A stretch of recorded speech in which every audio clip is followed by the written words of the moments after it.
Around pong September 21, mga kababayan, lumabas po ang karamihan ng mga kababayan natin Pilipino, subalit hindi sapat para mapag-resign si Bongbong Marcos.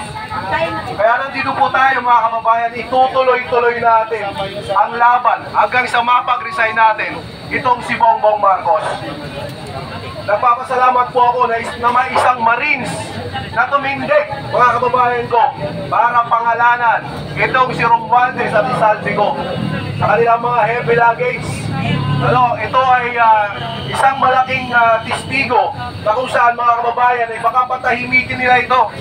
Kaya kailangan po nating protektahan at suportahan. Nananawagan din po ako sa mga kasamahan pa ni Master Sergeant Gutesa na lumabas din at ituro nila, sabihin nila kung ano ang nalalaman nila sa korupsyon na nangyayari sa ating gobyerno. Marami na po nahihirapan, mga kababayan ko. Hindi lamang po kami dito sa Metro Manila. Yung mga kababayan po natin sa Luzon, sa Visayas, sa Mindanao, yung mga kababayan nating binabaha, hirap na. Yung iba hindi na po makapunta rito dahil paano ba makakapunta kung yung bahay po nila ay inanod na. Subalit sa kabila po ng mga kababayan, punong-puno ang bulsa ng mga magnanakaw sa gobyerno. Yan po ang ating ipinaglalaban, kaya hindi po tayo titigil. Hindi po tayo aalis dito hanggang hindi napapanagot ang mga korap na politiko, lalong-lalo na po itong si Bongbong Marcos. Hindi po pwedeng sabihin ni Bongbong Marcos na wala siyang alam dyan. Hindi siya pwedeng maghugas ng kamay dahil siya ang pumipirma sa budget. Hindi rin, mga kababayan ko, dapat mawala sa listahan itong si Mr. Speaker Romualdez. Kasi nakita ko po yung mga listahan ng mga kinasuhan na parang si Saldico lang ang medyo inalay nila. Si Romualdez wala po doon. Paano po kaya yung testigo, yung sinabi ni Master Sergeant Gutesa na siya nagdi-deliver ng pera sa bahay po ni Romualdez? Mr. Chairman Ping Lacson, siguro nabulaga ka sa testigo na yon. Siguro naman, baka po pwede pag-aralan mong mabuti ang mga salaysay. Kasi ngayon po mga kababayan ko, ay tinitira po nila yung naglabas po ng katotohanan. Tinitira nila sa kadahilangan yung notaryo daw. Hindi daw yung abogado ang pumirma sa notaryo. Kadalasan po ganito nangyayari, di ba? Pag dito sa Maynila, pag nagpanotaryo ka, tama po, pangalan ng abogado may trisil, pero kalimitan, wala po doon yung abogado at iba po ang pipirma niyan. Ganun po ang nangyari. Sapat na po, mga kababayan ko, yung panunumpa ni Master Sergeant Gutesa doon sa Senado. Kaya nga po, hinahangaan ko po yung Marines na yan, mga kababayan, talagang saludo po tayo. Kaya nga po, hindi po tayo aalis dito. At tayo rin po ay patuloy pang nananawagan sa mga kababayan kong Pilipino. Kung may oras naman po kayo, bandang hapon, dumaan po kayo dito. Pagkagaling nyo po sa trabaho, dumaan po kayo dito. Hindi lamang po kami ang ninakawan at patuloy na nanakawan ng mga mapagsamantalang leader, mapagsamantalang politiko. Kasama rin po kayo, yung mga nag-oopisina. Kayo rin po nag-overtime pa kayo. Sinanakawan din kayo.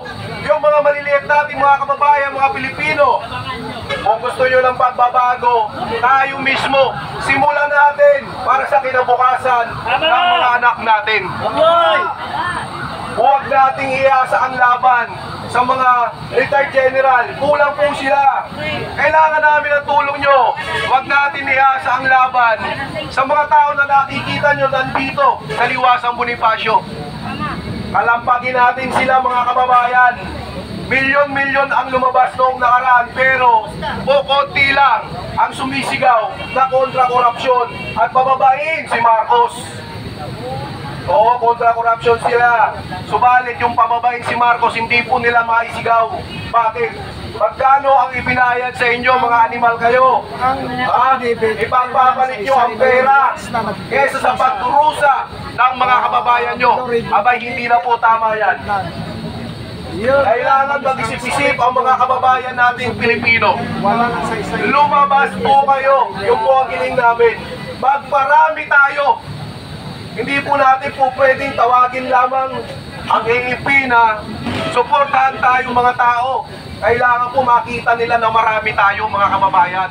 Yun po ang katotohanan dyan. Kung gusto nyong lumabas at wakasan itong korupsyon, magpadami tayo. Eh dito nga lamang po, araw-araw po tayong nananawagan, pero konti po yung nakakarating. Galing yung troll ngayon Dinadaanan lang kami nung iba. Mga troll. Andito lang po kami sa Liwasan Bonifacio. Naghihintay lamang po kami sa inyo. Wakasan natin ang pagnanakaw sa gobyerno. Ulit-ulitin po nila yan hanggat wala po tayong napapanagot. Tatandaan nyo po yan. Ulit-ulitin po nila hanggang wala po tayong napapanagot na ipapakulong. Tayo mismo ang magpakulong sa mga politikong magnanakaw at korap na mismong ang kinabukasan ng ating mga anak ay ninanakaw ng mga animal. Mga kababayan, muli, yung panawagan namin ay tuloy-tuloy. Hindi po kami aalis dito. Hindi po aalis yung mga tao nandito at patuloy po itong dadami at madadagdagan pa. Dahil sawang-sawa na po ang mga kababayan nating Pilipino. Sawang-sawa na sa korupsyon. Anong gagawin natin? Kumilos tayo. Samahan nyo kami. Ha?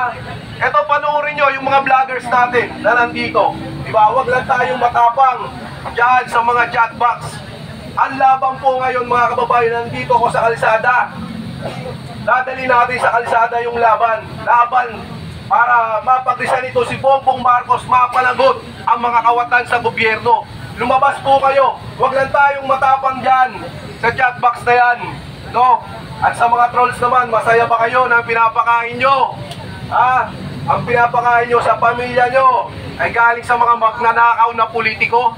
Hanggang kailan kayo matatauhan? Hanggang kailan kayo gigising? Muli magsama-sama po tayo mga kababayan. Simula pa lamang ng laban na ito. Mahaba po at ang tagumpay hindi po yan basta-basta makukuha ng isang araw, 2 araw, 3 araw. Kunting panahon na lamang po ang nakikita ko at magtatagumpay po ang laban natin. Magsama-sama tayo. Magtulungan tayo para sa kinabukasan ng mga anak natin. Tulungan natin ang bawat isa. Panagutin ang mga korap. Siguro po nagtataka kayo mga kababayan ko.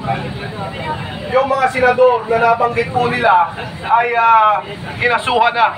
Pero yung mga nakaraang congressman, doon po sa hearing ng mga Biskaya, hindi po nila, wala pa pong kaso. Parang napakabagal ng hustisya. Gusto po nilang pauwiin si Saldico. Pero may nabalitaan na po ba kayo na hinold na yung passport niya? May nabalitaan na ba kayo?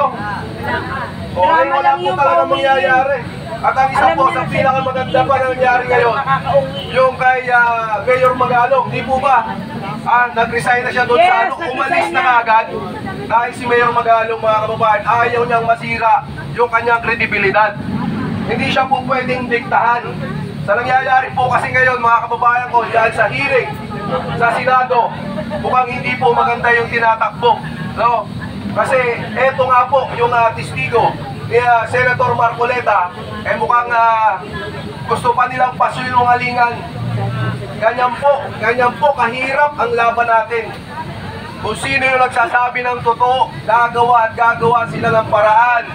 Gagawa at gagawa sila ng dahilan para hindi mapaniwalaan. Ganyan po katindi. Kaya nga po muli, lumaban tayo sa korupsyon. Yung po ang aking panawagan sa inyo. Wala na po tayong magagawa sa panahon ngayon. Pakikibaka sa lansangan.